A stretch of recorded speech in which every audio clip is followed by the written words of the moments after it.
For me, the beauty is going to be the eradication of HIV.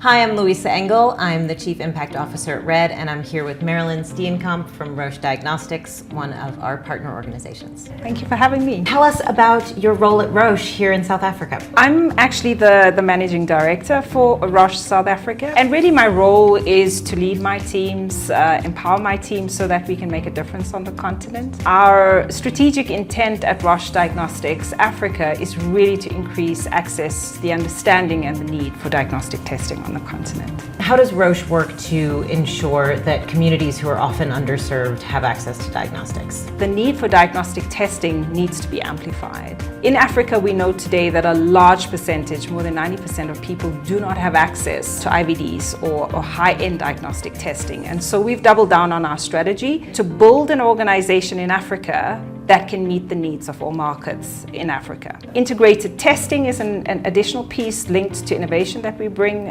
from Roche Diagnostics. And as we accelerate healthcare in Africa, I think these pieces become fundamental because now you're dealing with a person. And a person just doesn't need one test. So we do multi-testing, multiplex testing.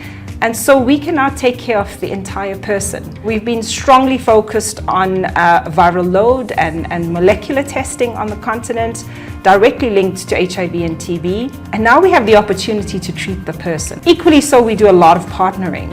And speaking to you, RED is one of our key partnerships. Partnership is really key, not just at a global level, but also at a regional level and at a country level. We partner with ministries of health to help them build and understand infrastructure requirements for diagnostic testing. And it really is the backbone of how we accelerate different strategies to treat patients. Why investments in infrastructure are so important in the healthcare industry, and how does that actually translate into better health outcomes and economic security? We need to shift the conversation of healthcare from cost to investment, from patient to investment, and from education costs to investment, because all of this is linked. Equally so, when we invest in health, we invest in the individual. Once we start investing in human capital, then the segue for economic growth shifts and changes. I really believe this is how society shifts. You've been in the healthcare industry for quite a long time. How have you seen innovation shift in the last 20 years, particularly when it comes to diagnostics? You know, HIV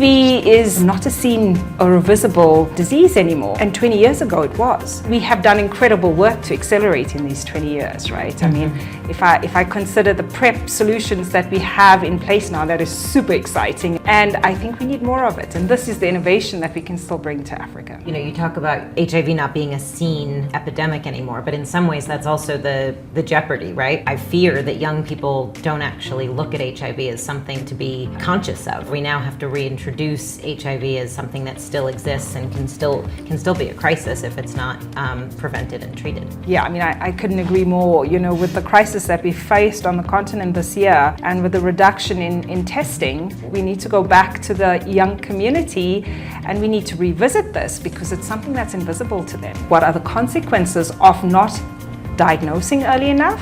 Because if you're not diagnosing early enough and you're not testing, we can't treat potentially. Looking ahead 20 years, how do you see the kind of shift in what Roche Diagnostics will be doing and the trajectory of healthcare? For me, the beauty is going to be the eradication of HIV, right? I really want to have the conversation with my grandkids and say, hey, you know, I've seen this evolution and it's something you don't need to worry about anymore. So I see a beautiful world coming together with diagnostics, early diagnosis, effective diagnosis, accurate diagnosis, so that we can actively implement these strategies in treatment for patients. We're here partly in South Africa because of the Global Fund's 8th Replenishment. How has working with the Global Fund helped to advance diagnostic innovation and access across the continent? It's not about what we can do alone.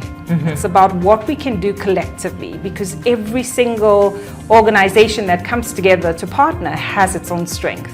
I think the Global Fund partnership is an incredible muscle to have. They're able to get into spaces that we can't, and they're able to access decision makers and policy frames that we couldn't single-handedly do. We've achieved a lot through access. Our strategy in Africa is to increase access to effective diagnostics and accurate diagnostics tenfold, and that partnership has really helped us accelerate our mission and our vision. It's been a fruitful partnership. It's something that we really value, and we appreciate the impact that we've had collectively. Thank you, Merilynn.